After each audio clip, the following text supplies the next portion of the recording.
তারা করবেন না, তারা প্লিজ শেয়ার করবেন না, তাদের পেজটা চলে যাবে। জিডি করেছে গুলশান থানায়। শুধুই মানে আমার কল্পনার বাইরেও আমরা এতটুকু আশা করিনি। দর্শক এমনও হয়েছে যে চলে যাচ্ছিলেন, ফিরে এসে তারপর আমার পরিচালককে বলছেন তুমি খুব ভালো বানিয়েছো, আপনার সাউন্ড কোয়ালিটি থেকে শুরু করে গল্পটা বোঝার জন্য ওই ছোট্ট একটু স্ক্রিনে আসলে কিছু বোঝার নেই, খুব একটা বোঝা যায় না।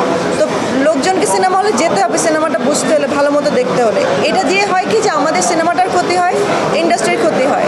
তো আমরা যেটা করেছি, আমরা গতকাল থেকে দেখছিলাম বলেই আমরা একটা স্টেটমেন্ট দিয়েছিলাম যে যারাই করছেন তারা করবেন না, তারা প্লিজ শেয়ার করবেন না। বাট আলটিমেটলি আজকে সকালবেলা উঠেও দেখলাম যে সে একই জিনিস বরঞ্চ আরও বেশি করছে, টিকটকে যাচ্ছে, এখানে যাচ্ছে, প্রত্যেকটা সামাজিক মাধ্যমে ছড়িয়ে যাচ্ছে।